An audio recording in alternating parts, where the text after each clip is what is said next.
Broadcasting to you live from the Orion spiral arm of the Milky Way galaxy, the solar system, planet Earth, North America, the United States of America, somewhere in between the Pacific and Atlantic Oceans. This is the Agree to Disagree show. Thank you for joining us on Tuesday, November 19, 2024. My name is Brian Engelman. That is TV's Blake Walley. Follow him on X. He's at TV's Blake Walley. And we're going to talk about all the cool things happening in the news and all the not so cool things happening in the news, such as, Blake, quick question right off the top. I want to know, where else in America can you get fired? And then they just kind of let you hang around for a couple extra months to see how much you can steal, see how much you can ruin, see how many relationships you could damage, see how much sabotage you could create. Most places you're kind of led out by security. I've worked those places, and the first time it happened, I'm like, what's happening? Like, well, you can't. I'm like, hold on, I can't even say like a goodbye email. Like, I just, hey guys, if you want to follow me, I'm in. And they, all right, but we have to check it before you send it. I'm like, I'm just saying, like, I'm going to this other place since you guys are done with me. I made some relationships here. Like I was like escorted out of a place with security. But Joe Biden, with Barack Obama handling the puppet strings, gets to kind of, push World War III and steal money to Ukraine. And we're going, I thought we fired you. Why are you still here? Any thoughts on that, Blake? Well, I think they've cut the lame duck period in half, actually. I think back a long time ago, it was like 6 months. Like it was a long transition period. But I mean, that was before we even had a highway system, much less planes or whatever. It's a lot easier to do these things. Yeah, there should be a faster turnover, you would think, maybe. Yes. Yeah, it's November and December to January, so maybe less than 3 months. Maybe they could trim a month off of that. It's hard to say.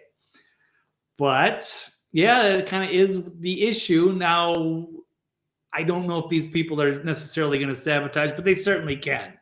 They certainly are capable, and it's a different business. Because in the corporate world, enough people, not like everybody, but enough people that do, like, oh, they're trying to be cool. Like, hey, we'll just give you 2 weeks, and then they can use those 2 weeks to destroy your company, subvert and destroy and sabotage if they wanted to. Which is why I think they know the rule, or the procedure is just to fire people on Friday and yes, have them escorted out by security, so they're not allowed to mess things up, because 5 to 10% of the people might. Yeah, it's just really strange to me. It just feels strange to me that we can't get rid of these people.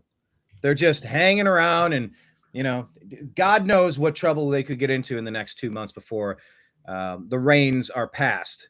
We'll see how it shakes out, I suppose. I'm trying to go live. It looks like I'm going live, but it's not giving me the chance to show the Facebook screen here. So let's do this. I will hit the intro to our show. I'm going to hit refresh, and I'll be right back here. And we're going to start the Agree to Disagree show.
Yes. Okay. All the memories, Blake. Which of those memories was your favorite in that intro? I mean, obviously the one that sticks out there at the end was pretty good. That was Joe Biggs and the InfoWars crew at the little after party of sorts at the RNC 2016. You know, the Politicon events and stuff were cool. Yeah, the RNC Cleveland was a pretty good one. We got a lot of good. That was one where we really got the good credentials and kind of got to do what we wanted to do. So that was cool. That was, I think, the best one out of all. I mean, like the Politicon events are cool. I'd like to go again if they do those anymore. I'm not sure if they do. I don't remember all the events, but yeah, we've been around a lot. So absolutely. I don't think, do we have one for J6? There's probably more that we could add on there. Yeah. All right. That was just the first cut anyway. Yeah. I mean, J6, the conventions, Scott Pressler and Gerald A. Morgan, like new ones. Yeah. You know, I mean, there's been interesting, I don't know. We're trying to follow the news and see what's interesting out there. Blake's, follow him as he follows the news on X at TV's Blake Walley, and his archive is The Next Level News. Yeah, still haven't figured out what's going on for inauguration this year, but kind of feels like it's something. Your favorite event of that group? I remember getting absolutely humiliated in ping pong by Rob Dew on that also. He's like 6'5" with big long arms, and he covers the whole table. And yeah. Now, if we were playing Alex, that would be different. He's got more of those T-Rex arms, smaller arms, wider base. Right, but he didn't show up. I guess he was out partying with Roger Stone and his own thing. He didn't show up to his own event. So, but whatever, it was all good. Yeah, it was a good time for sure. Okay, well. Yeah, now you got me thinking about that. I can't start a show off trying to do an Alex Jones impression. Although I did see Will Sasso doing his Jesse Ventura impression. If you've never heard it, it's close to spot on. It's a really good one. Equally taxing on the vocal cords, I think. Do you know Will Sasso? I think he was on Mad TV. No, I don't know that one. He does a great. Maybe I'll try to find a clip as we go along. But let's jump into the news because we're not. Jim Brewer doing Norm Macdonald. That's good. Hold on, Jim Brewer doing Norm? Yeah, it's a great video I saw the other day about. I guess they had some rival, SNL behind the scenes, inside baseball. Him and Chris Kattan. I guess they had an incident. It's worth checking out. It's pretty funny. Oh yeah. They did. Norm gave Chris Kattan a lot of grief. Yeah, but it was deserved, I guess, from what I understand. He pushed and pushed and pushed until he finally got it. Yeah.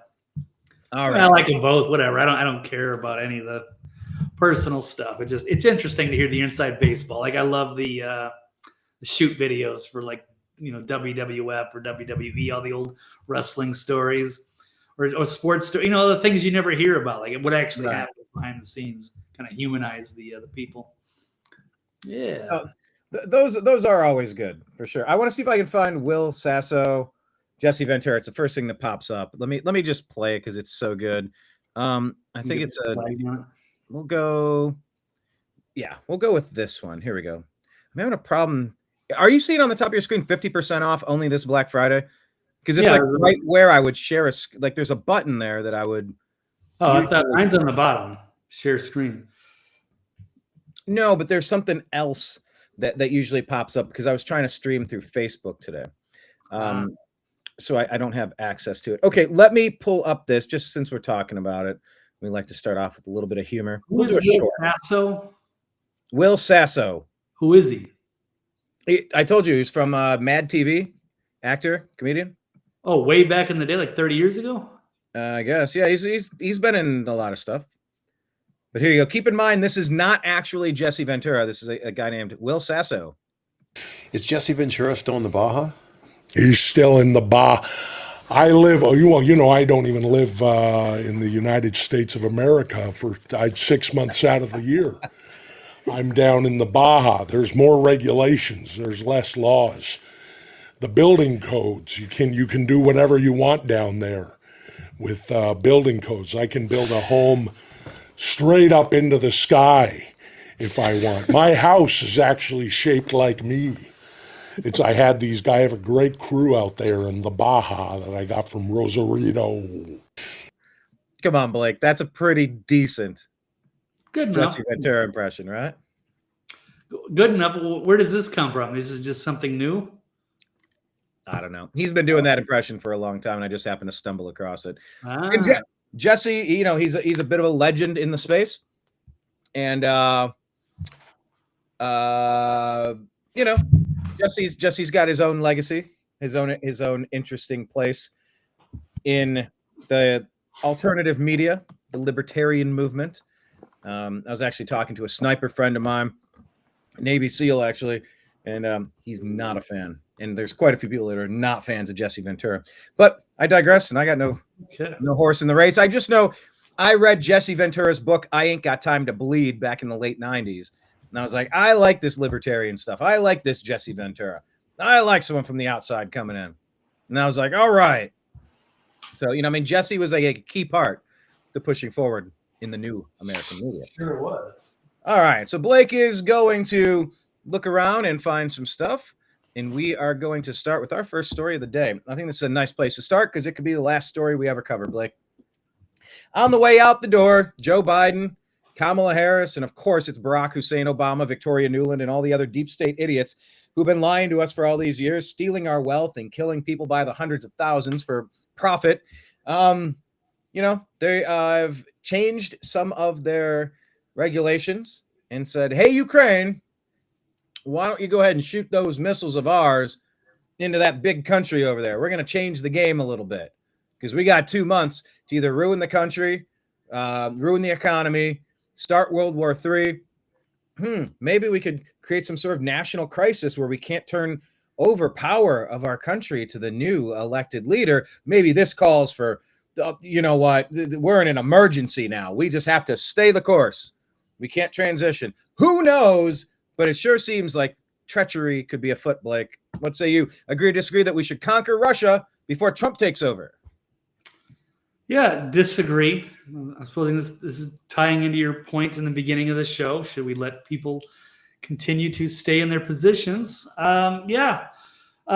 is not a good thing because it's right. They could keep themselves into power if we get into some sort of a conflict. It'd be like, too late. Well, sorry, we're in a state of emergency. We're in a state of war. Sorry, Trump and crew, but we got to devote all resources to helping Zelensky while we go to war with Russia. Maybe they'll decide to put boots on the ground. Who knows? Or they could stage something. I guess they messed up with the Nord Stream pipelines or something else. So they tried to. There was some other missile that blew up, and I think it was in Poland or something, but it ended up being from Ukraine. But they were trying to blame Russia. There's a lot of things that they were trying to blame on Russia, but then they got debunked. So like Gulf of Tonkin type stuff, like Pearl Harbor type stuff. Like we need something to galvanize the public. 9/11. We need something big to get people into this war. We got to get excited about this war. How about no, we don't. Kenneth likes Rice Putin, not Rasputin, not Vladimir Putin. He likes Rice Putin. Yeah. Kenneth met Jesse Ventura. Interesting. I wonder how that went. He's an interesting character. He's in Predator. I ain't got time to bleed. It's a great character. It's just weird. He turned like really woke in the last several years, which is shocking. Very anti-Trump and joining up with Kamala and the Democrat. That's just, I don't understand what happened there. And after that, weird incident with Chris Kyle. Strange things. Indeed, strange things. Let's talk about the strange things in Russia, though, Blake. I don't know. What are we supposed to make of this latest thing? Because Russia has obviously decided that they are going to take different measures as well and say, oh, okay, so you're gonna change how you're conducting this operation. All right, we're gonna change our nuclear answer in retaliation as well. It's like, oh, great. We got 2 months. Can we just get 2 months? Why are these fired people making decisions like this? They should be escorted out by security. Blake, could we do that? Should we do that? Should we call in the National Guard to escort them out because they're too dangerous? Should we 25th Amendment Joe Biden because he's clearly being pulled by, like, he's out to lunch and the deep state's going to try to start a war? Should he be 25th Amendmented, as people are suggesting? There's a lot going on here, and it doesn't make me super comfortable. Right. And it's not even really clear who's actually running the country right now anyway. Oh, God. Joe doesn't really make a lot of appearances. He hasn't in a long time. Unless he did a little photo op with Trump last week. But, and you're convinced that he voted for Trump, right? It's possible. I think he was so happy. Yeah, it's strange to see him that way. But yeah, I still don't have faith that he's actually like running much. I don't think he has in 4 years. But especially now, it's the lame duck session. It's like, what does he do on a daily basis? Not sure. And I'm not really sure what Kamala does either. So we don't know who's actually running anything. But it seems like they could be trying to poke the Russian bear, provoke them, and perhaps stay in power if they can get Russia to strike back. If they get Russia to take the bait, hopefully they won't. Hopefully Putin's a sharp guy, so maybe he sees what they're trying to do and will not overreact. I don't know how much damage was done.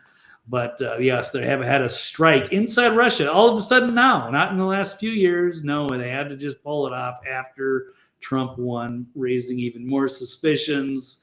So the escalation of war in Ukraine reaching peak level. Ukraine is reported to have launched U.S. missiles at a target inside of Russia, which could lead to a potential nuclear retaliation. So it came by the border region and of Bryansk. Looks like you, Brian. It's named after me? Bryansk?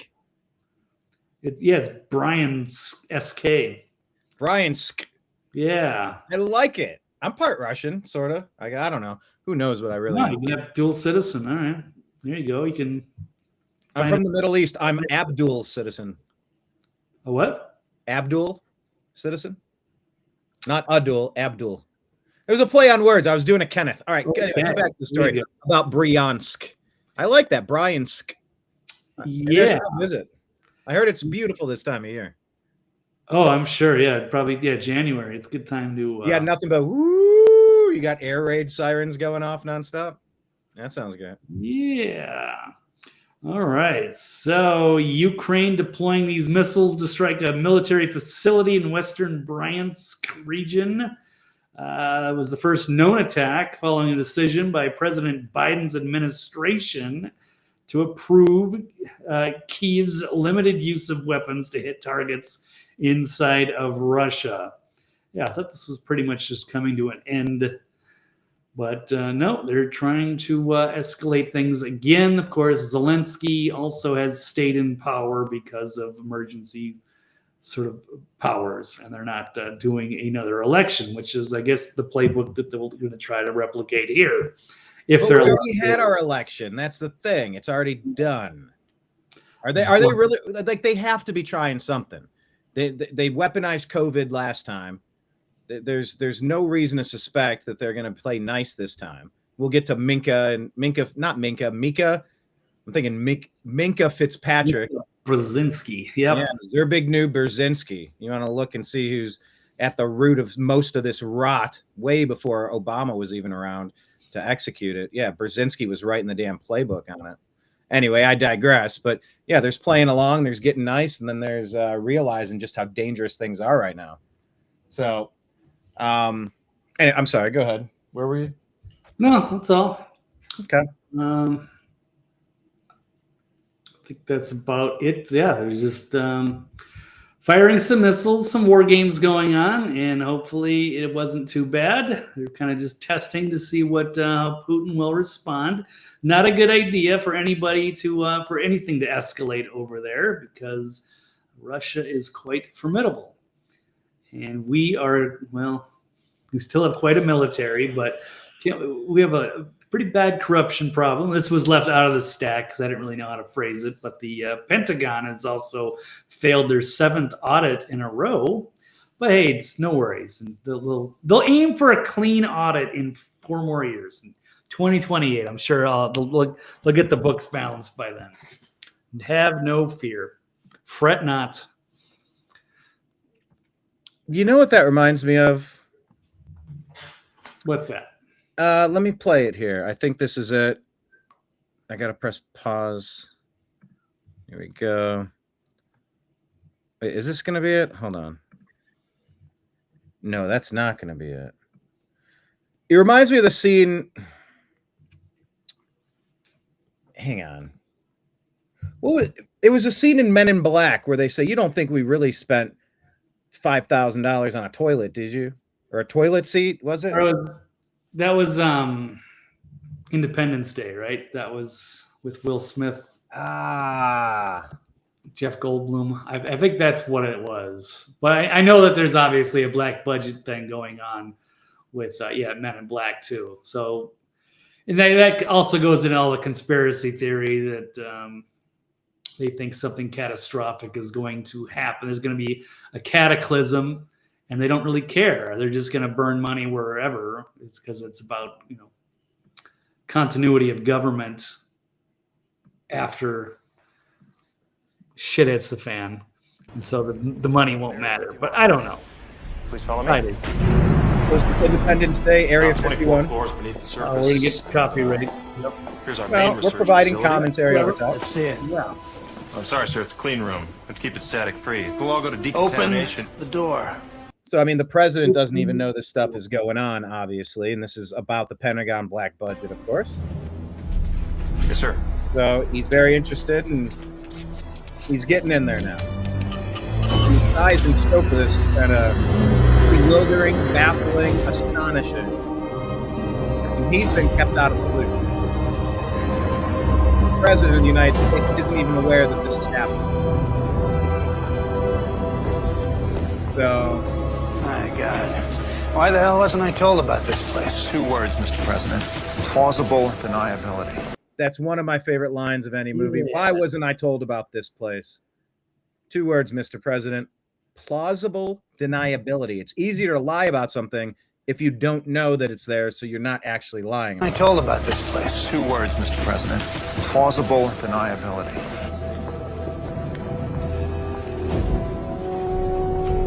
So it's all of these facilities, all these workers, it's an entire city underground. Where does all this come from? How do you get funding for something like this? You don't actually think they spend $20,000 on a hammer, $30,000 on a toilet seat, do you? Mr. President, this There you go. Blake, you don't Yep. think they actually spend $20,000 on a hammer, $30,000 on a toilet seat, do you? And that's it in a nutshell. That's exactly what the Pentagon's doing. They're failing every budget over and over. And yet, that, you know, once again, that report just came out again today. What they're missing almost $1 trillion, 856 billion. I can't even count these numbers, Blake. It's Right. absolutely absurd. Yeah, it's absurd. It's been happening for 20 years. That movie's old now, and it was a kind of an open joke back then. And it's, it's same playbook going on. Like, oops, where's the money? I don't know.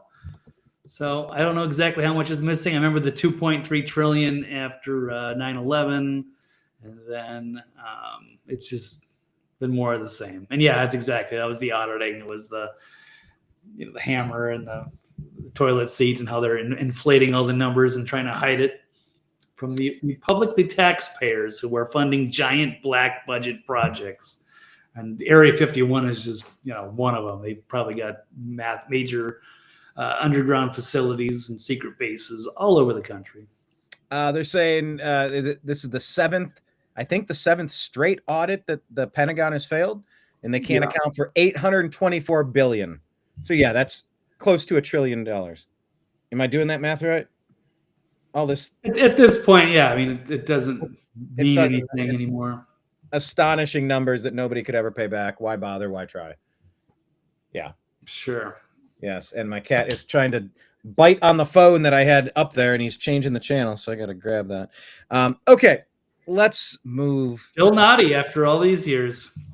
What Naughty after all these Nimbus. years? Naughty Nimbus, yes. All right, next topic.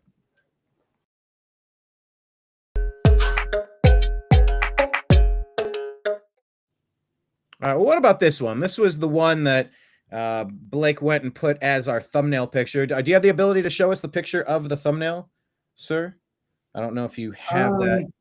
I can pull it up. Yeah, I mean, I just really whipped this up together at the last minute. So, yeah, but this is a big story. It's interesting, and we're wondering if we agree or disagree that we should give Morning Joe a chance at redemption. Look at that, forgive or forget. There's Mika and Joe Scarborough, who had a situation with an intern all those years ago, and they went down to Mar-a-Lago to talk with President Trump. Blake, it matters to President Trump what these people think. He doesn't want them constantly running their mouths and lying about him to destroy him. Is this a smart move? Should we give him a chance at redemption? Or is this just, you know what, toss double-barreled middle fingers and they get what they deserve? Go after them now. Yeah, I'm all for that. And not that I have an axe to grind with them, but I do think I think Joe is compromised. I do think there's something going on with him and the intern, and that's how he got blackmailed into that position. That's when there's the pros and cons. You murder your intern, but now they got so much dirt on you, they'll give you a really good job, but you got to play ball and do whatever they want. And then he's even got married to Mika Brzezinski, who's the daughter of Zbigniew, who was right up there with Henry Kissinger as a big mover and shaker and a warmonger. So it's really, and she's openly kind of bragged about how they control information and how people should dismiss people like us and get their news straight from them. No, I've never liked her. And MSNBC is a joke. Their ratings have taken a major dive since Trump got reelected. After they were just talking like the last couple of weeks about how he's like the rise of the Führer is back, and then it's a big Nazi rally in New York. They've said a lot of inflammatory things, and of course, Joe was the one putting out Joe Biden right before the debate, saying he's sharp as a tack. That's where all that, I believe that's where that talking point came from, or at least he was one of the most prominent voices. He was saying, I'll even go out on a limb and say this is the sharpest I've ever seen him. Like, you can't, that's one of the worst lies that just got obliterated. See, there's no reason to take him seriously. And I have no idea, honestly, I don't know why they would go to Mar-a-Lago and it's a secret meeting. Like I've been kind of out of the loop because I've been busy moving and everything recently. So I'm trying to get caught up on everything. But this is one of those, I don't know what to make of that. These are clear enemies of the people. And that's what Trump has said many times, that the mainstream media is the enemy of the people. And we're seeing that more and more. So why would they allow these two clowns to come visit? Unless he's there to troll them like Mitt Romney, trying to get the Secretary of State position at that dinner. Maybe I would think that would be the best thing that they would do. Or why is it secret? What are they talking about? Like, it is very curious. I don't understand it, but a lot of people are nobody's liking this. Whether you're a fan of Morning Joe or not, it's not a good look. I think Megyn Kelly was very vocal, but I've seen about 30 seconds of her monologue where she's saying, go F yourselves over the meeting. They're dishonest jokes of journalists. Let's pull this one up here. So they've suddenly decided that they want to be all diplomatic with President-elect Donald Trump after openly calling him a Nazi days before the election, and it has not gone down well for them at all. They announced they traveled to Mar-a-Lago to meet personally with Trump. Why did they let him in? I don't understand why this happens. So I said, Joe was saying it was the first time we've seen him in 7 years. They talked about a lot of issues, including abortion, mass deportation, threats of political retribution against political opponents, and media outlets. We talked about that a good bit. I could see maybe if they were just begging to please don't come after us or trying to make a deal. I don't know. That could be something. Maybe they're willing to do something up at MSNBC or there's just spill the tea, and that's fine too. Let the rats destroy themselves. Oh, by the way, do you know what rats means? There's a new term that we're going to start using called rat. Rats. Have you heard it? Republicans against Trump. Okay. It takes rhinos and it makes it a lot slimier and more specific. Rats. Republicans against Trump. So John Thune is on a very short list. Very short leash, rather. I'm not. Okay, no, I'm all for that. So the Bill Cristols and the Rick Wilsons and these Lincoln Project grifters, all these the neocon never Trumpers, the Nikki Haley's, and so many. Okay, we'll start using that. The rats. Yes, never Nikki. The never Nickies. Yeah. I did Blake's always trying to get me to do more short content. And I remember I did one. It was like a 30-second or 60-second. I just kind of kept saying, never Nikki. I was like loopy. It was late at night. And for like 60 seconds, I just stared at the camera like, you can't say Beetlejuice 3 times. You can't say Bloody Mary 3 times. So I was saying never Nikki. There you go. It's one of my finer YouTube shorts. You should go find it. Anyway, so yeah, I don't know. I don't know what they hope to gain. They are so in the tank. But once again, Blake, this comes down to the age-old question: do these propagandists, do they know that they're spewing propaganda, or do they actually believe the lies? Like where do they begin? Where does the orders they're told what to read versus what they feel obligated to say versus they know they're doing the wrong thing intentionally, committing crimes? Like, where do you land with these two? Like, they're just irredeemable. They've made their bed. Let them deal with the concrete once it settles. They did this to themselves, and they're on the wrong team. Screw them. Or can you win them back over? Like, what? I don't know the point either. I'm trying to make sense of it. No, I think they're beyond redemption. I just don't know how they come out of that environment. Like if Joe's blackmailed because he killed an intern, and if Allegedly. Micah, if he's blackmailed because he perhaps did that, and Micah as the daughter of a globalist kingpin, I can't trust either one of these people, nor do I trust them in MSNBC. I think all of the people on MSNBC are absolute. No, there's not. Are they lunatics or they're active participants in the coups and the treason that they've been staging on us ever since Obama came into play? Like, are they active participants in the coup and treason? I mean, how do you let these people off the hook if they are literally causing brain damage to the people out there who are trying to watch this content, thinking they're getting news? I mean, they are definitely culpable to some degree. Yeah, I think so. I don't think there's any good voice on MSNBC. There might be a couple that are okay on CNN, but it's not much. It's not the regular people. No. I also believe that this is like a CIA type of or military intelligence operation. This has been well known for decades that they've compromised these news organizations in the interests of national security. So I can't trust most of these people. Like someone like Nicole Wallace, and I'm sure Rachel Maddow. I'm sure a lot of these people are absolutely they're taking their marching orders. They know exactly what they're doing. Now, there's a lot of useful idiot influencers on Twitter or something. Those people might not. They might be naive, which is why they're useful idiots, because they believe the propaganda.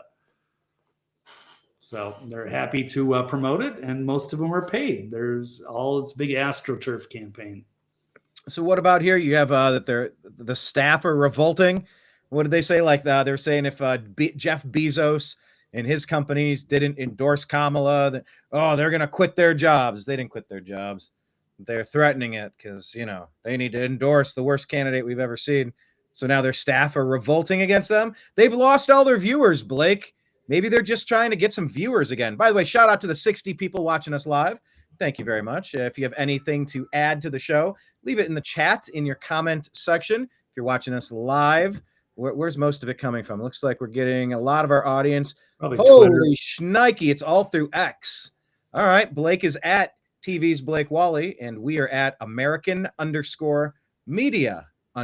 Thank you to those 53 people just on X alone. Appreciate that. It's so interesting. We have so many followers, subscribers on YouTube, but like the audience is finding us on X. Thank you, Elon. This will be my daily thank you to Elon. Maybe we should do that. Like in Orwell's 1984, they have like a 2 minutes hate. and they just got to go after Goldberg for like 2 minutes or whatever. Maybe we should have like praise to Elon. Woo! We have one site. We have one site that our shit won't get censored. Yoo-hoo! Yeah. I mean, it is a good thing. And Rumble, yeah. And it's helped. I got to figure out how to stream live on Rumble. By the way, Blake, I did figure out Instagram for the New American Media. I have TNAM official. That Instagram, I can go live. They've disabled it for the New American Media Instagram. You don't need a paid account. You don't need a profile. You don't need to pay a month. I can do it. I used to be able to do it. They eliminated that as a function for me on the New American Media Instagram, but I can go live on TNAM official Instagram. But just as a personal thing, right? You can't lose it on like Restream. You have to like just go specifically on Instagram and go live, just like you would on Facebook. Like you can do that on Facebook, obviously.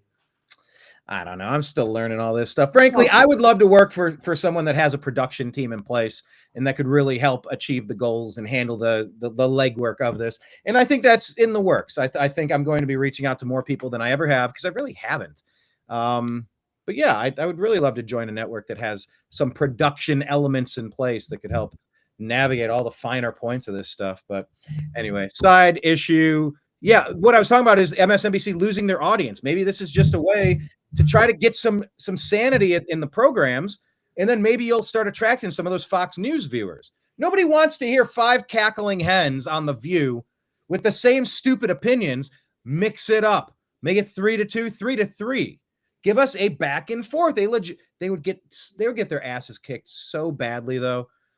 Imagine Megyn Kelly or Candace Owens or pick your View cast alternate. Like they couldn't handle the ass whooping they would get. They have to be in an echo chamber, or else all of their bullshit is quickly exposed, debunked, and the people trying to spout it are humiliated. I don't know that they can stand up to scrutiny and a robust conversation on the matters of the day. They only put out the echo chamber stuff. There's that one good guy, Scott something on CNN. Other than that, it's like I can't remember the last good commentator that CNN has had. They've had him over the years, Tucker and Glenn Beck, and a lot of people have gone in and out of there, but I can't remember the last time someone's been there consistently for the past 5 years, 10 years, 15 years. Lou Dobbs and Larry King. Lou Dobbs was great. Yeah, Jesse Ventura, right? Or was he on MSNBC? I don't remember. I don't remember either, but He's on one of them. Well, what do you have here about MSNBC dropping in ratings? That is a astonishing number as everyone flocks over to podcasts. Yeah, no, I know. Especially with Trump getting back in, you'd think they would be tuning in so that they could be for the resistance again, so they could be their voice of sanity for the Trump era again. But I guess it has not had the same effect like it did last time. So now they're just like, oh, they're just tuning them out. 54% down on MSNBC. That is absolutely staggering. Over half your audience is now like left you, and CNN almost a third. So it's crazy. But yeah, and again, by the way, according to a Gateway Pundit report as well, and make sure you're following us on Instagram, even though they're a trash meta company. We're the New American Media. According to Gateway Pundit, who we interviewed, Jim Hoft, the guy who runs Gateway Pundit, DNC has fired loyal staffers with 1 day's notice, no severance, and their staff union has erupted in outrage. By the way, that's the company that they're $20 million underwater after raising $2 billion. They wanted to fix our economy, but they can't even fix their own campaign budget with the worst candidate ever. And you know you're going to lose. You might as well just sock it away and money launder it to somebody. Instead, they spend $20 million extra, and now they fired everybody, and the unions are pissed off because the Democrats are awful.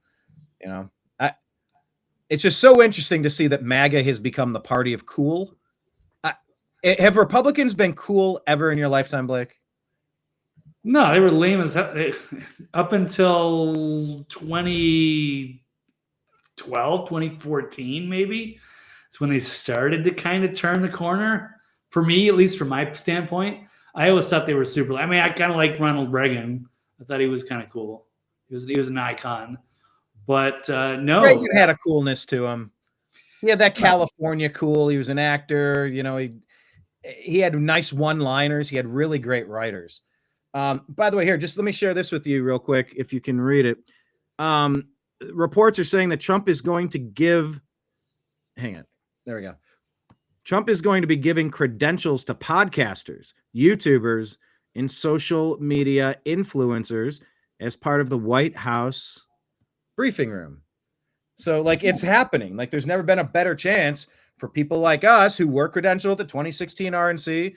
We have, I mean, it doesn't take long to realize that we're doing our stuff. We are legitimate. We're doing we have a way better batting average than any of these lying legacy media companies.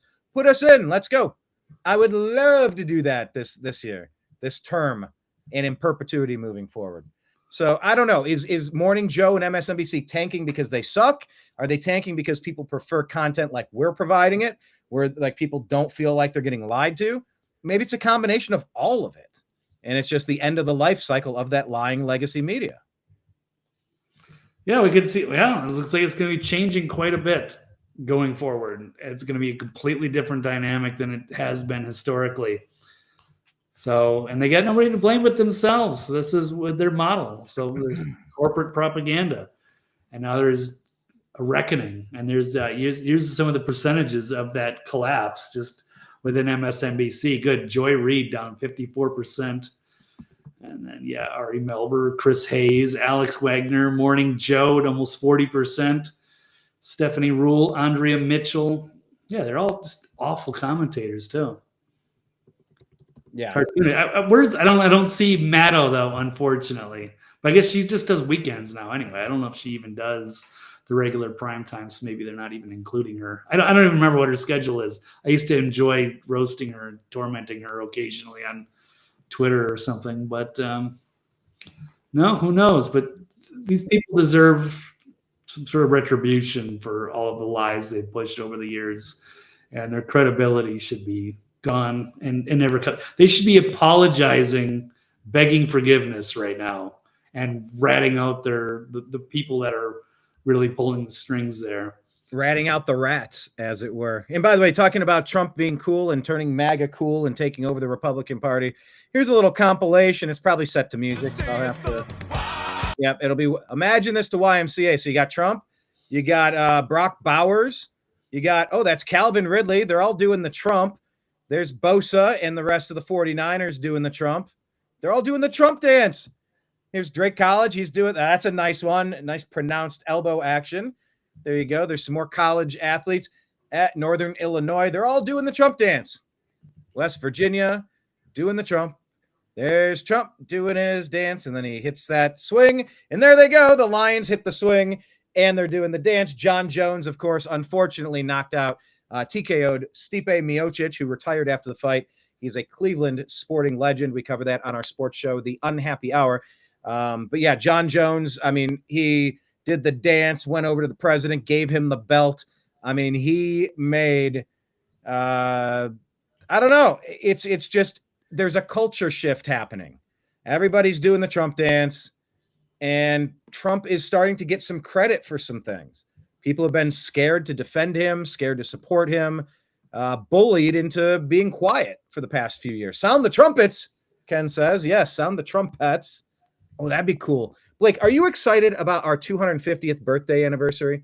Trump is, I don't know if you caught him talking about this, but he has grand plans for a year-long celebration with a whole new Hall of Heroes being erected, like modern-day heroes. And people are saying, oh, hold on. So you're saying there's a really big plan in place, and they are going to get rid of all the traitors and bad guys, and the new batch of people who saved this country from destruction, they're going to get their own Mount Rushmore type thing? Okay, interesting. But have you heard about like the American Games and the 250th birthday party? Trump is really all about this. He's talked about it for a long time. And now all the athletes seem to be buying in. So some sort of Olympic game competition, year-long celebration of American awesomeness, whether it's rockets from Elon or pole vaulting or bench pressing, just like being an American and being awesome. We haven't had any energy. We haven't had any charisma. We haven't felt good about ourselves for a really long time. But now with Trump, it's like, you can almost feel it. You feel the end of the Obama era, the Obama malaise, the Obama doctrine, the Obama division, the Obama Marxism, the Obama puppets. The Obama racism, just nonstop. It feels so good. I feel like we're done with that chapter. I don't think Obama comes back. Hopefully he doesn't. But I've seen all those, Mike Myers or Chucky, Jason Voorhees. They always come back. The worst of the worst. They always pop up from back behind the bush when you thought they were done. But it really feels like we're onto something different. You're not super aware of the 250th anniversary party, though? No, I was not, but that does sound pretty awesome. So I will look forward to that. It's just good to have him back and somebody who cares about the country, because before it was just like we're just self-hating and everything's getting worse and we're sending all of our tax money overseas and it was just getting stupid here for too long. So it's good to have Trump back. It really is. Let me let Trump talk about it in his own words. I haven't watched this in a while, but you got me thinking, so here it is. 3 years from now, the United States will celebrate the biggest and most important milestone in our country's history. And by the way, Trump is just like Reagan in the respect that he's a cheerleader. He's supposed to make you feel good about your country. What do Democrats and Marxists and Obamas, Pelosi's, they just push division, hatred, racism. They want you to hate the body you were born in, hate the child that's growing inside of you, hate the country that you live in, they teach you self-loathing. People say Catholics are self-loathing. There's nobody more self-loathing than someone who's swallowed the Democrat poison to hate themselves on every level. Anyway, I just appreciate that Trump is forward-thinking and it gets you motivated. It gets you excited to be an American. 250 years of American independence. What a great country. And we have to keep it that way. But that's why, as a nation, we should be preparing for a most spectacular birthday party. We want to make it the best of all time. Here is my plan to give America's founding in 1776 the incredible anniversary it truly deserves. Here we go. He's a planner. He's a builder. He puts things into motion. On day one, I will convene a White House task force called Salute to America 250. It will be responsible for coordinating with state and local governments to ensure not just one day of celebration, but an entire year of festivities across the nation, starting on Memorial Day 2025 and continuing through July 4th, 2026. And by the way, at our 250th birthday party in 26, that's also when I think Trump has set the deadline for Doge to implement all of their cuts. So it's going to be a celebration of trimming all of the bloat and bureaucracy out of our unable to afford it government. Second, I will work with all 50 governors, Republican and Democrat alike, to create the Great American State Fair, a unique one-year exhibition featuring pavilions from all 50 states. It'll be something. The Great American State Fair will showcase the glory of every state in the Union, promote pride in our history, and put forth innovative visions for America's future. God, imagine pride in your history. That's the exact opposite of how these people just browbeat all the kids, these poor elementary kids, middle school, high school, college kids, hate everything about America, everything about America's birth and creation and their struggles to where we are today. It's all bad. It's all evil. We need Marxism. Erase it all. Burn down every statue. Change every street name. It's like so Orwellian. But Trump's right. We need critical race theory taught at your school by a drag queen for your elementary kids. Yeah, exactly. My hope is that the amazing people of Iowa will work with my administration to open up the legendary Iowa State Fairgrounds to host the Great American State Fair and welcome millions and millions of visitors from around the world to the heartland of America for this special one-time festival. What a great party. And he, I had the conversation the other day. I drove past something in Louisville and I said, see that building right there? I said, when I get that lottery money, when I'm good to go, that's where I'm going to put the headquarters for the New American Media. And the comment was, well, why wouldn't you do it in New York or Los Angeles? I'm like, because I've lived there and I don't think they're as important as they think they are. I would love to show more love to Kentucky, to Iowa, to normal America. America's way more than 7 large blue states on the left coast and right coast. America's about everything in between. Together we will build it and they will come. Third, alongside the Great American State Fair, we will host major sporting contests for high school athletes. These are great athletes, wonderful athletes from fantastic high schools all around the country. These Patriot Games will allow young Americans from every state to show off the best of American skills, sportsmanship, and competitive spirit. Patriot Games. Fourth, I will sign an executive order to bring back our National Garden of American Heroes, which we want to build very badly. Commission artists for the first 100 statues to populate this new statuary park honoring the greatest Americans of all time. Fifth, as president, I will invite the leaders and citizens of nations around the world to visit the United States in honor of our 250th anniversary. It's going to be great. America's tourist industry should get ready because we're going to have a lot of people coming. It will be a record year. And finally, and most importantly, I will ask America's great religious communities to pray for our nation and our people as we prepare for this momentous occasion. From the very beginning, America has been a country sustained and strengthened by prayer and by our communities of faith. As we chart a course toward the next 250 years, let us come together and rededicate ourselves as one nation under God. Thank you. I mean, Blake, it's just like the Republicans have ideas that they used to always be. They would say the Democrats are the party of bad ideas and the Republicans are the party of no ideas. But now it's like from Elon to Vivek, Trump himself, go down the list. It's like you're hearing great idea after great idea. And I've maybe never been this excited about America before.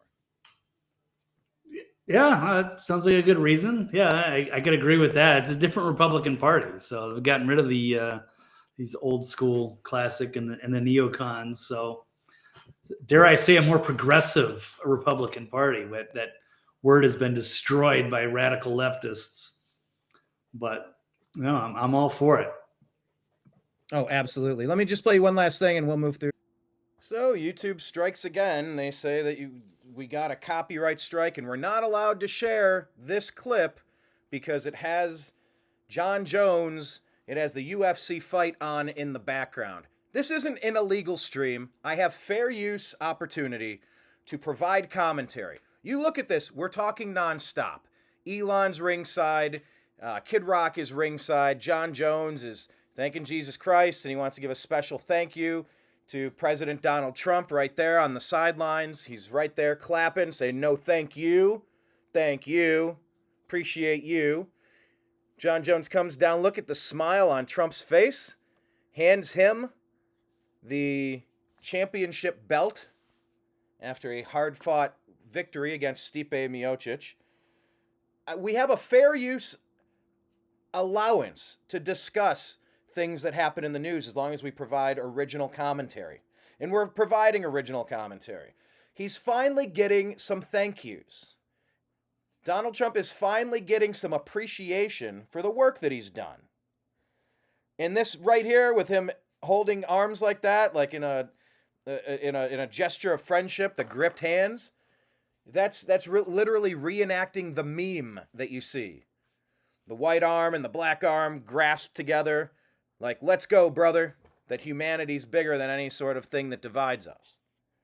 That's the original commentary that we had on this video, but they didn't like that there was audio on it, so we have to re-upload this whole fucking video.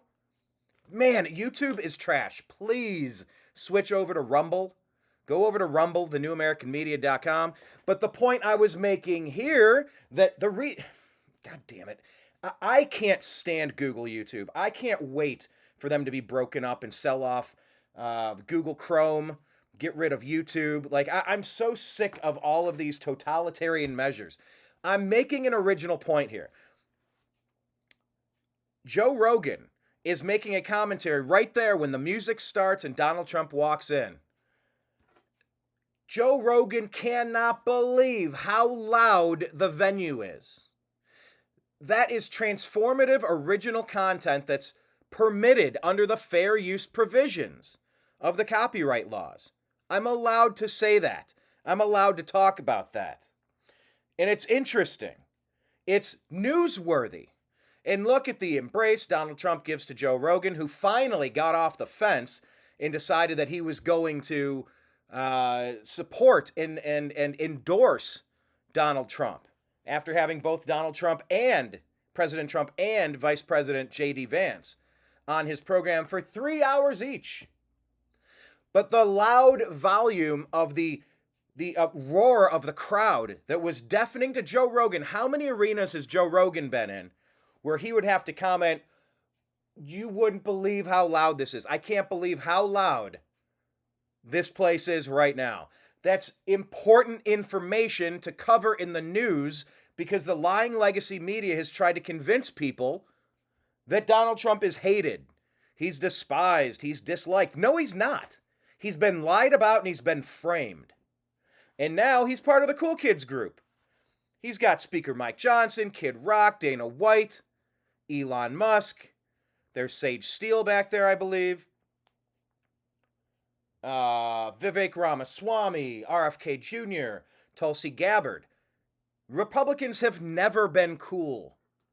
I was talking to Blake. When's the last time? And Blake's like, I don't know. Maybe Reagan? Reagan was kind of cool. And Reagan did have a swag to him. He definitely had swagger. Was he cool? He had great speechwriters and he was naturally funny. He had presence. He had command.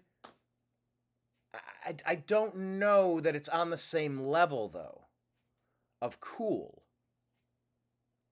Donald Trump now with this coalition. Look at this band of misfits, the pirate ship, the Donald Trump pirate ship walking in here like they own the place. The Rat Pack. Although RAT now stands for Republicans Against Trump. Rats are truly rats now. Make rats rat again.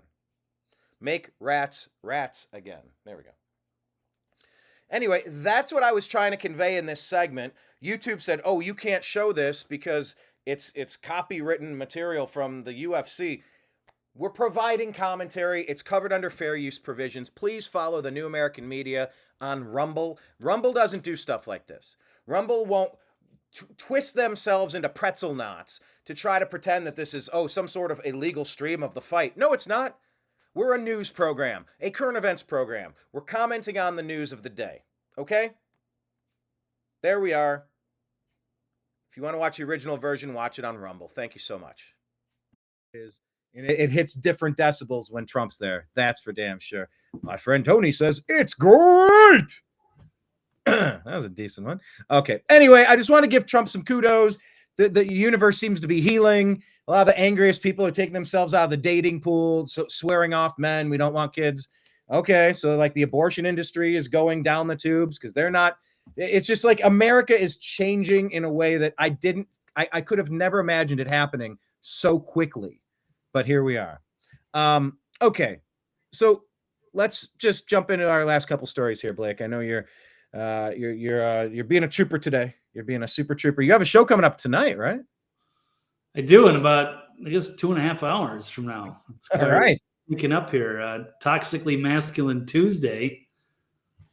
Yes, with Mike Barra and Steve Doran, the trail boss, and Dr. Brooks Agnew, and along with myself, covering the latest news and current events. Yeah, 8 o'clock Central Time. So check that out on X, Twitter, Mike Barra. Yes. Do that thing. All right. Let's cover the last couple stories we have here, and we'll let you rest up for that endeavor this evening. Here we go.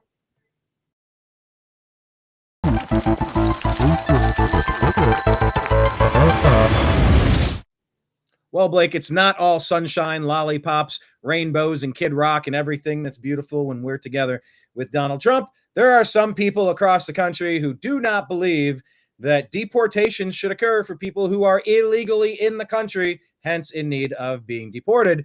Things are changing, and we're seeing the battle lines being drawn. But the question is, agree or disagree, should we utilize the military for mass deportations? Agree or disagree, we should use the military for mass deportations. What say you? Yeah, I guess so. Yeah, for the people that are here, obviously illegally, or if they've got criminal charges, I guess there's been a lot of them that have already been given a notice for deportation, and those are the ones that really need to be prioritized. not necessarily in favor of just, going after innocent people and families. I get why people would want to make the trip, but they should have been vetted before they came here. I mean, maybe we can keep a lot of them, but we have to know who they are and what their intentions are and what they've been up to since they've been here. Are they going to be good citizens?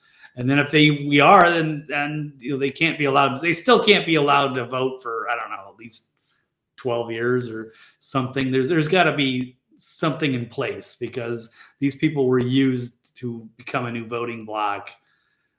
This was a strategic move by the Democrats to pretend like nothing was wrong while they let millions of people over the border. And now they're going to what? We can't send them back? They weren't supposed to be here in the first place, except they incentivized them too. So it's going to be a messy situation. It's not going to be fun for anybody. And I don't know if I wouldn't be in favor of internment camps or some of the way, but I think a lot of that's just fear mongering about potentialities, because it's logistically, it's going to be a headache, but this can be done. And it's been done before. Right. I mean, there's a reason why you don't just open the door to anybody that wants to go anywhere they please. It's always a bad idea. Ask Lake and Riley. Ask the people. I had a friend that their car was parked outside yesterday, got hit. It was an illegal alien. Him, his kid, a grandmother, drunk off his ass, no driver's license, no permit to drive, should have never been behind the wheel, should have never been behind the wheel drunk, should have never been in this country. That's a crime that should have never. Their lives spiral into a whole bunch of chaos now. Rental cars, hassles, deductibles, all of it. That's not even to mention what was happening in Springfield when the Haitian, I believe it was a Haitian illegal alien, check the stats, I believe it was, hit that school bus and ejected a kid who died in a car accident. He should have never been in the country. He didn't have his driver's license. He shouldn't have been behind the wheel of a car, and he killed an American kid.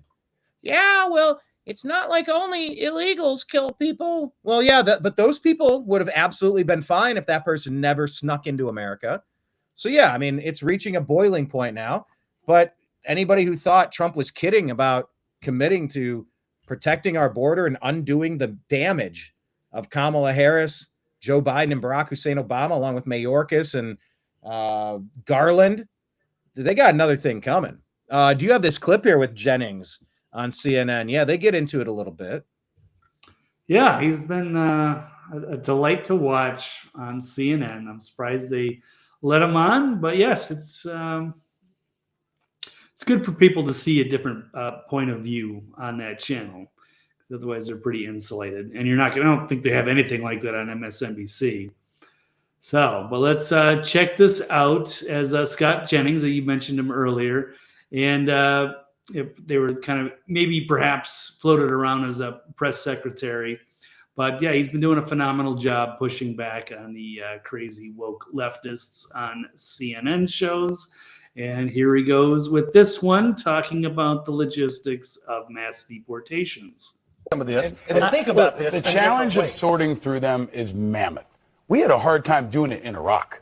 Okay, our troops have had a hard time doing it in Afghanistan. Trying to ask them to sort through who's who and implement a policy like this, here in the United States is like nothing we've ever seen. Actually, I mean, hold on. Maybe the only precedent we have is internment camps during World War II against Japanese Americans. But there's not a military precedent for sorting through who on the Upper East Side is an illegal and who's not. And you're asking a 19-year-old, right, holding a weapon, who signed up to serve his or her country, to thrust themselves into maybe the most fraught political topic that we've got in this country.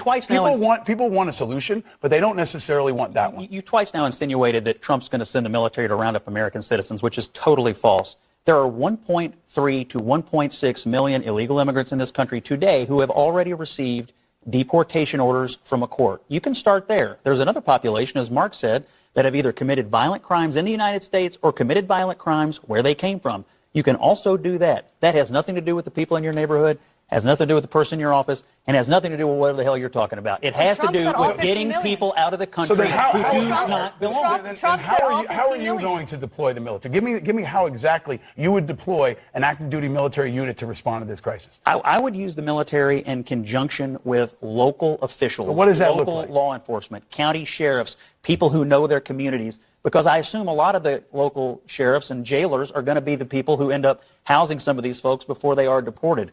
But there has What's to be the task some and purpose? What's the mission for that young private? What is he actually going to be tasked to do? Guard a gate, or is he going to be investigating? I don't know. I wasn't elected. But you're sitting here on CNN saying we should do it. I think you should think out a little bit more about what they actually should be required to do. Do not belong. It sounds real good. One at a time. Scott, quickly. There are millions of people who came into the country illegally, who have already received deportation orders, or who have committed some other crime while they've been here.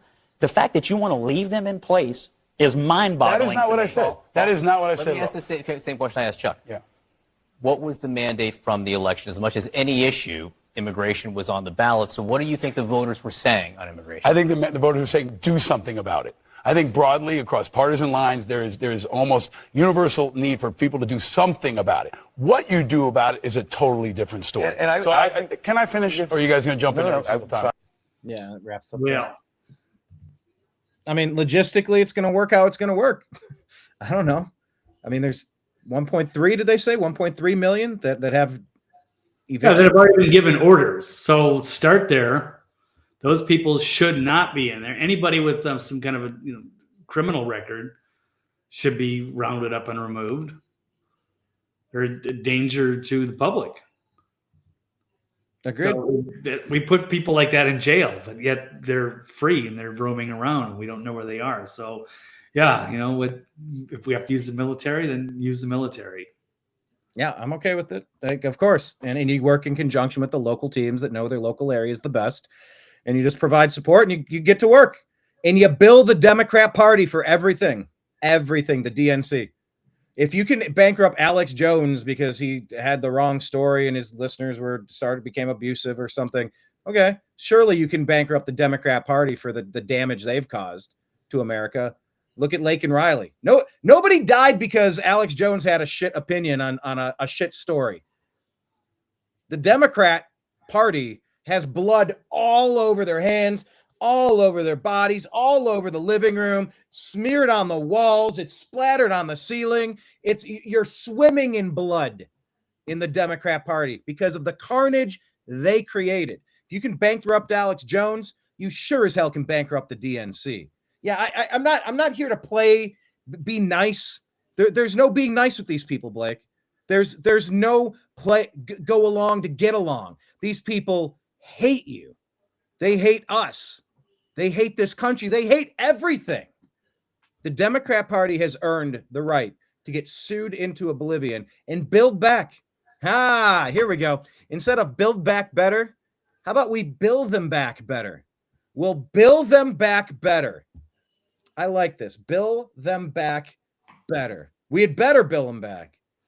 Now I feel like I'm doing an Eminem skit here, but I really think there's a precedent here for it. Maybe if we had an attorney general who was Johnny on the spot, that might make a difference, huh?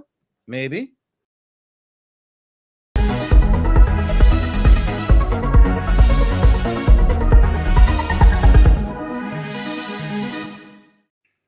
What if Matt Gaetz were in charge? Would he build back better and make sure the Democrats are bankrupted for the blood on their hands across our communities?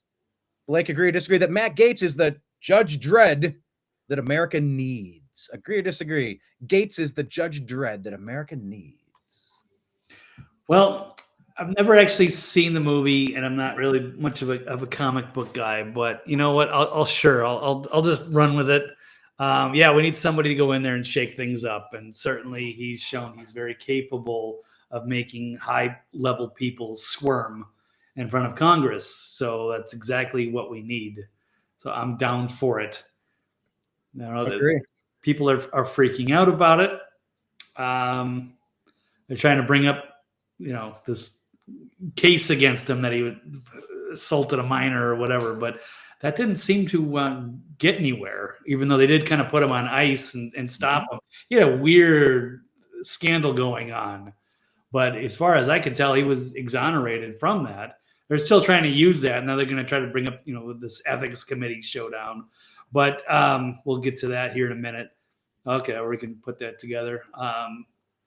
That's from Marjorie Taylor Greene. But certainly, yes. Yes, you need somebody to go in there and shake things up, and he seems like he is cut out for that. So what do you think, Brian? Let's go. Can we please just get started? Can it please just be January 21st already? Can we just get started? That we have got to put things back on track. There is so much positivity, momentum right now, rolling right downhill. And by the way, if you did you see Musk with Trump today? These guys are like becoming best friends, my man. Did you see what they got into? I know they spent a lot of time together. I think they had like the whole weekend in Mar-a-Lago. Like, if I remember right, him and Vivek. So they're going to be working closely on this whole Doge thing and promoting the government efficiency. So I like it. By the way, I went and bought some Doge for the first time this morning, last night. I'm hearing it 1,000 times a day. It can't do anything but go up to the moon. Look at that. There's the rocket going to the moon, Doge to the moon. I think it was 39 cents or something. I wish I would have got it when it's 0.000000000. And then I could, 50x my $100. No, I'm sorry. If it's 0.00000, I would have 5 quadrillioned it and I could live on an island, a non-pedo island. Maybe I'd be the first person to have a non-pedo island. Oh, but hang on real quick. Oh, what do you got? Crypto market coin. How's the crypto market today? Doge had up 5% again today. It's huge, and it has pumped a lot in the last couple of weeks. And you're going to see a lot more of it, I promise, because we're hearing the word Doge 1 trillion times a day. People will be thinking about it, and people will be moving over to it. This is Trump watching, steely-eyed Trump, watching the takeoff. Here's the two feeds. Like that. Trump's being a cool guy. Now he's starting to grin. I mean, you can't help. Blake, have you ever seen a takeoff? Have you ever been to like a launch of anything? No. Nope. I can't say that I have either, but I've heard they're pretty powerful. Just kind of witness. It like reverberates in your chest. You can just feel it. There's an energy in the air. America is back, Blake. Back. Going to the moon and the Mars and everywhere in between. I don't know. I didn't feel that optimism under Joe Biden. Hell no. So anyway, what were you showing us? You're showing us with Trump and Doge and Elon. You had that up, and it just reminded me because I was going to show that. Talking about Matt Gaetz calling him Judge Dredd. Yep, that would be it. And there it goes. Elon Musk says he's the Gaetz is the Judge Dredd American needs, highlighting the 3 qualities he believed made him ideal for the role. So it's a 1970s comic book character, and then they had a movie with Sylvester Stallone in the crime-ridden dystopia of Mega City 1. There's an old cartoon there from the comic book. It says he's got a big brain, a spine of steel, and an axe to grind. He's the Judge Dredd America needs to clean up a corrupt system and put powerful bad actors in prison. So let's hope, we could say Christopher Wray or John Brennan. There's so many. James Clapper, James Comey. Oh man, there's a lot that are going to have to perhaps face the music one day.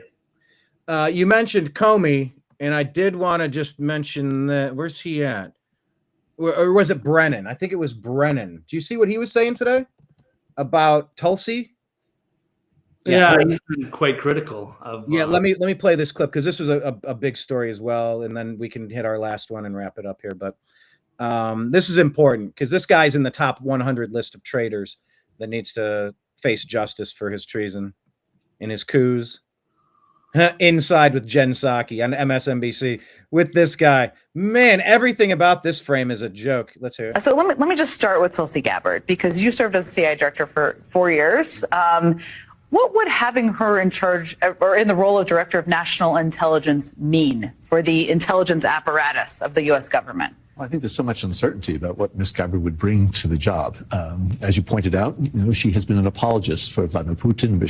Is Tulsi an apologist for Vladimir Putin? Do you get that vibe, Blake? That's ridiculous, and it's so stupid. only people in that little bubble would actually believe that bullshit. And for somebody who's in the former CIA, he knows he's up there lying. He is a criminal. Exactly. As you pointed, he's been the ringleader of the liars. Well, he's a villain, like straight out of Central Casting. I mean, if this was a movie, yeah, there's the bad guy. It's pretty obvious. You can't get more obvious than that. It's like just a real life caricature. Well said. Like Judge Dredd and this guy. Certainty about what Ms. Gabbard would bring to the job. As you pointed out, she has been an apologist for Vladimir Putin, Bashar al-Assad. So many of her substantive... Bashar al-Assad, when the U.S. was trying to start a proxy war with, guess who? Russia in Syria under Obama, Clinton, and Victoria Nuland. Again, they have got a hard-on for war. Yeah, and they accused Assad. Yeah, they accused Assad of using chemical weapons against his own people. It's so they accuse Putin of blowing up his own pipeline. Yeah. They're the dumbest people out there with the dumbest cover stories. They're clearly the bad guys here. Clearly. Comments as well as previous actions have called into question whether or not she has a good understanding of global politics and the U.S. role there. But also a good understanding of U.S. politics and the U.S.'s world politics and the U.S. role there. No, he's saying that she might disagree with your interpretation of what America's role should be. She has a different opinion. That doesn't make her evil. She doesn't have any experience in intelligence. She has never served in the intelligence community. Blake, doesn't Tulsi Gabbard have an experience with intelligence? Didn't she end up on a certain list recently? Yeah, she did end up on like a terror watch list.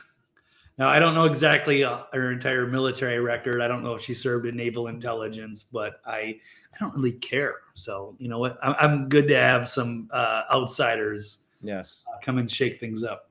And somebody who's been persecuted unfairly, illegally, unconstitutionally by the idiots like you. Community.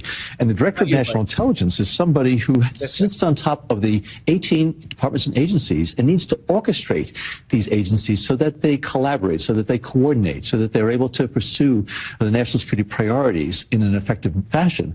So they need to have some understanding of the human intelligence, technical signals intelligence, geospatial intelligence, and other types of things. And she has none of that. And third, she doesn't have the executive leadership experience of running a large organization. And under the Director of National Intelligence comes the National Counterterrorism Center, National Counterintelligence Center, Counterproliferation, Malign Influence Center as well.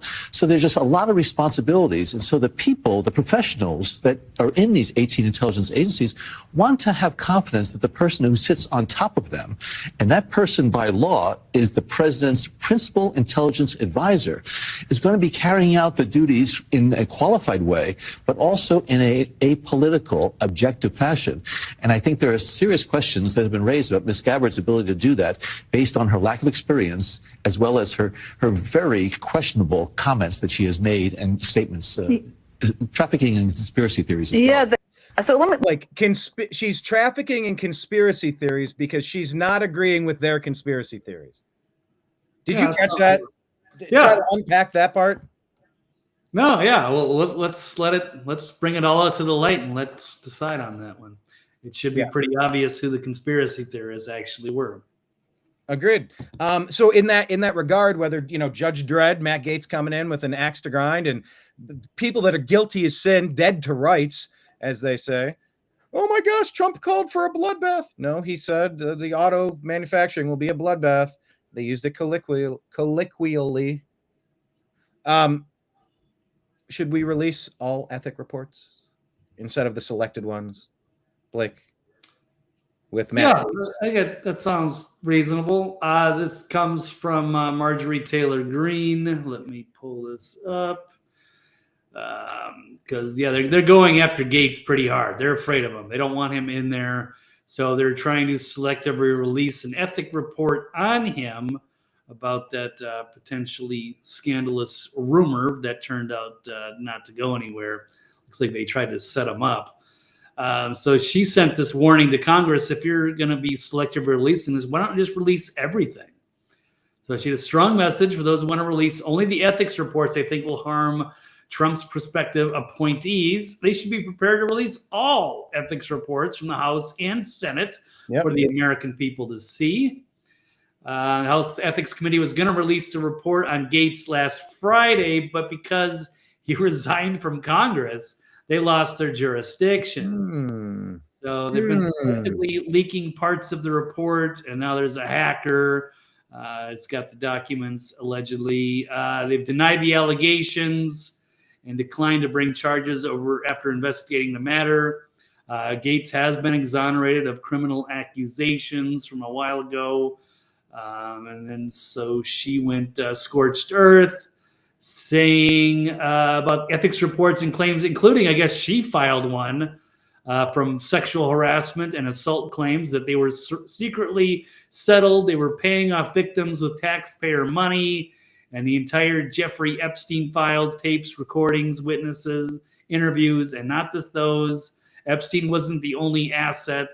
And if we're going to dance, let's all dance in the sunlight. I'll make sure that she's going to put that stuff out there. Yeah, I guess U.S. taxpayers have shelled out over $15 million to settle sexual harassment lawsuits against members of Congress. Isn't that amazing? So you can get elected to Congress. You can go and sexually harass your interns. And if you get caught, well, you can use taxpayer money to pay off the hush money, make it go away. Oh, yeah. Hush money payments. That's a big crime now, right? Oh, no, just when you're trying to keep Trump out of office.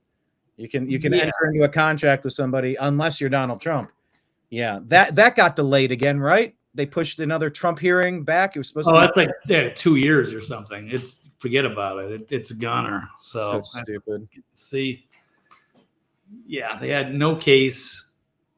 And then, now that he's won, what are they going to do now? They're going to go after a sitting president with that BS lawfare tactic. It's not going to fly. So anyway, that's that. So I would agree. Let's just bring it all out anyway. But you can't selectively do it. Otherwise, it's just hypocrisy, especially if it's coming from people that have themselves actually done things and they had to pay it to make it go away because they knew they were dead to rights. Now with Gaetz, it looks like it was manufactured and they tried to set him up.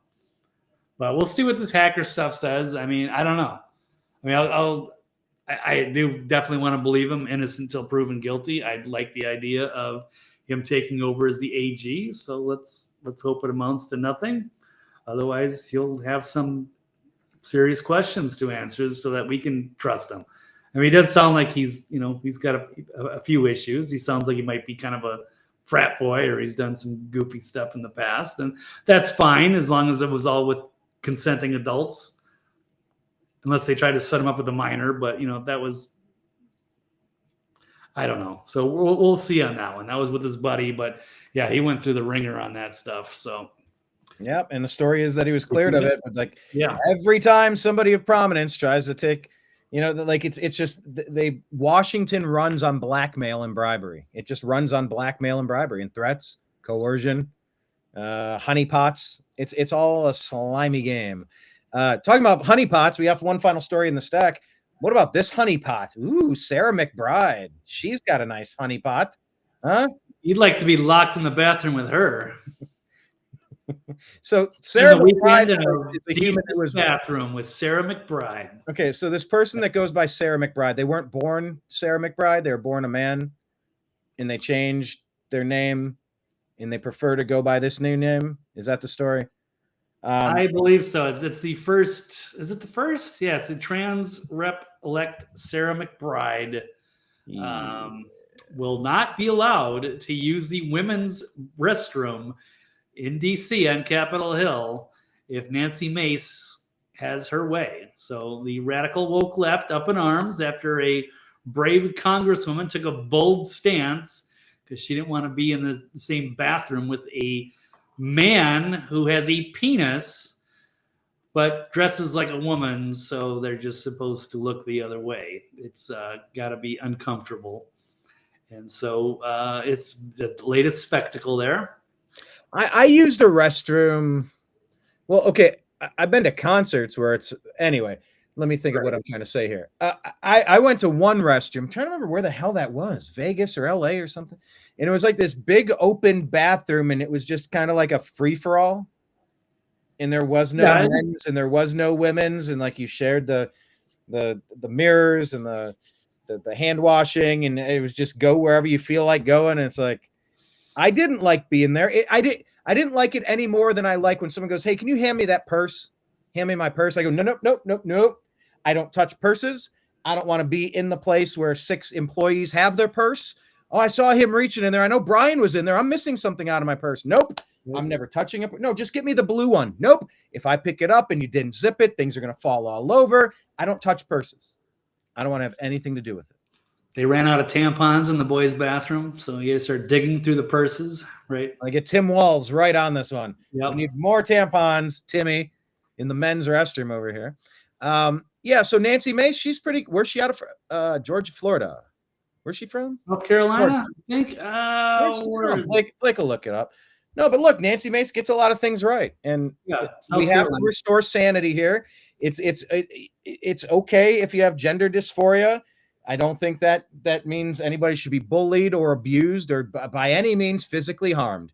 And your part in this process is you need to leave the women safe in their space. The kids, the daughters, you need to leave the women safe in their space. Don't go creeping in there, period. That's non-negotiable. And remember, they fired Kurt Schilling from ESPN, ABC, Disney, because he shared a meme about a transgender, about a guy in a girl's bathroom.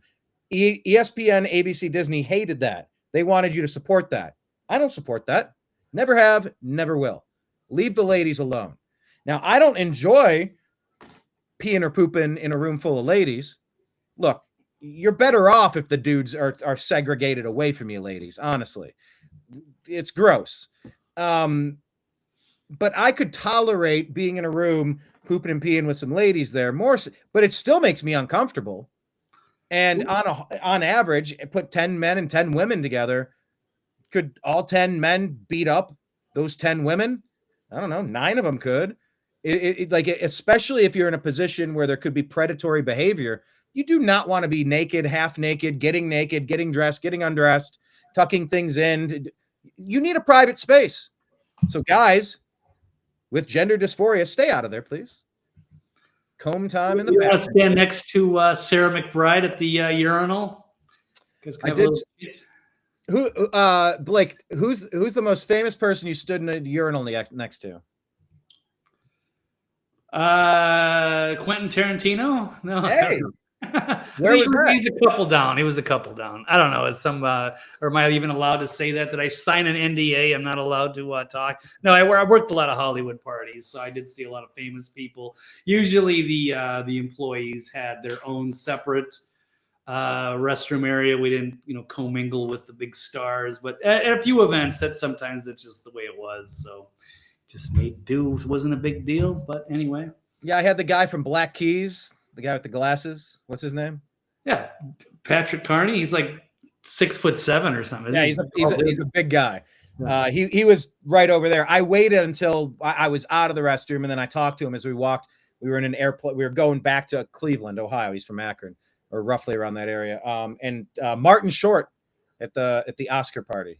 He was right next to me, right after he didn't tip me. So that was kind of. Oh, really? I didn't say anything to him.